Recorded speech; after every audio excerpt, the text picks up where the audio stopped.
আজকে দুপুরে মেনুতে ছিল হচ্ছে কাবাব। তো ফার্স্টেই হচ্ছে আমি একটু কাবাব দিয়ে ট্রাই করে দেখতেছি। তো কাবাবটা অনেক বেশি মজা হয়েছে। তো কে কে কাবাব খেতে পছন্দ করো জানায়ও। এরপরে ছিল 4 রকমের ভর্তা। ফার্স্টেই হচ্ছে আমি নিয়ে নিছি আলু ভর্তাটা। আলু ভর্তাটা দিয়ে খাওয়ার পরে নিয়ে নিলাম কাঁঠালের যে দানাটা থাকে, ওই কাঁঠালের বিচি ভর্তা।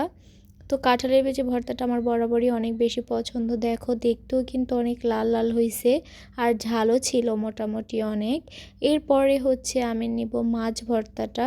মাছ ভর্তাটা দিয়ে খাওয়ার পরেই হচ্ছে আমি নিয়ে নিব ডাল ভর্তাটা। আর ডাল ভর্তা তো আমার অনেক বেশি প্রিয়, আমি অনেক পছন্দ করি ডাল ভর্তাটা খেতে। তো আমি ডাল ভর্তাটা দিয়েই আমার খাওয়া শেষ করব, সাথে কাবাবটাও খাবো। সাইডে আমি আরও 2টা ভর্তা রেখে দিছি, ওই 3টা একসাথে মিক্স করে এরপরে হচ্ছে খাবো। তো তোমরা কে কী খেলে দুপুরে অবশ্যই কমেন্ট করে জানাতে পারো। আজকের মতো এই পর্যন্তই। আল্লাহ হাফেজ।